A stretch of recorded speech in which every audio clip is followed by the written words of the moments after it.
Genghis Khan, Unifier or Destroyer. Genghis Khan, a name that conjures images of thunderous hooves, burning cities, and a world trembling before the Mongol horde.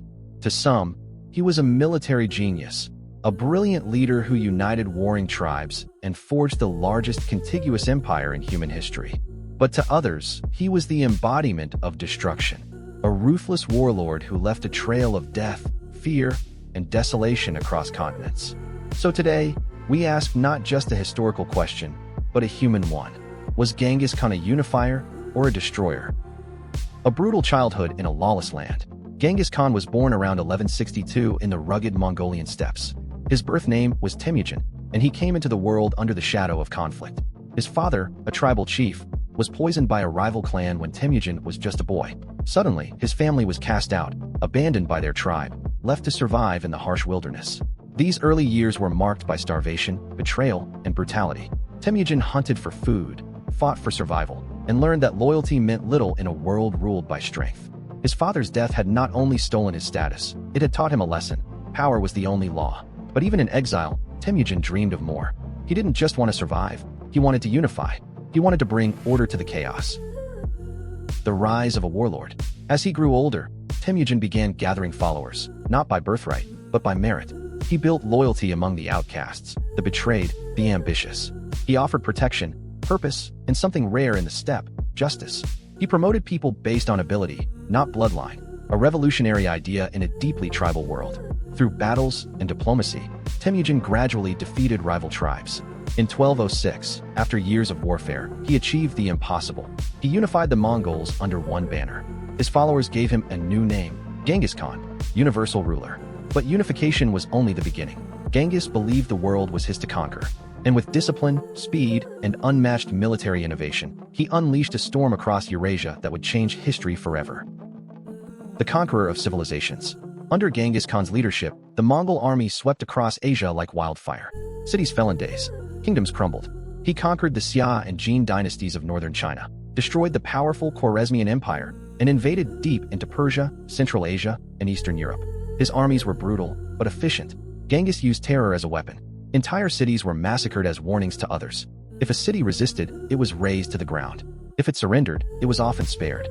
This reputation for swift, merciless violence made many enemies choose submission over defiance.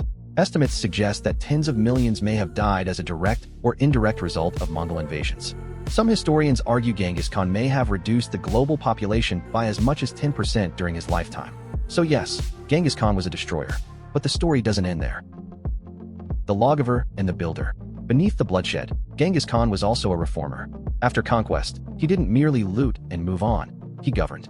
He created a written legal code, the Yassa, which promoted discipline, order, and unity among his vast empire. He banned the kidnapping of women, abolished torture, encouraged meritocracy, and established protections for religion and trade. He also opened the Silk Road like never before. Under Mongol rule, merchants traveled more safely across Asia than they had for centuries. Trade boomed. Cultures mixed. Ideas flowed between East and West, from China to the Middle East to Europe. Genghis Khan's empire became not only the largest in landmass, but one of the most connected. Ironically, the man who destroyed civilizations also helped build a new global era. Death and a lasting legacy. Genghis Khan died in 1227 during a campaign against the Western Xia. To this day, the location of his grave remains one of history's great mysteries, hidden by loyal followers who wanted to protect their leader's rest for eternity. But his death did not end the Mongol legacy. His descendants continued to expand the empire, reaching as far as modern-day Hungary, Vietnam, Korea, and the Middle East. At its peak, the Mongol Empire spanned over 24 million square kilometers, nearly double the size of the Roman Empire at its height. Yet even as the empire fractured over generations, the world it changed never returned to what it was before. Final judgment: unifier or destroyer? So, who was Genghis Khan? A barbaric warlord who wiped out entire cities without mercy? Or a visionary leader who united warring peoples and created one of the most advanced networks of trade and governance in history? The truth is, he was both. He destroyed, but he also rebuilt. He killed, but he also connected. He ruled with iron, but enforced law, order, and religious freedom across continents. Genghis Khan's legacy is not black or white. It is carved in both blood and brilliance. He is a reminder that greatness and terror can come from the same hand. Perhaps the better question is not, was he a unifier or a destroyer? But this: How did one man become both?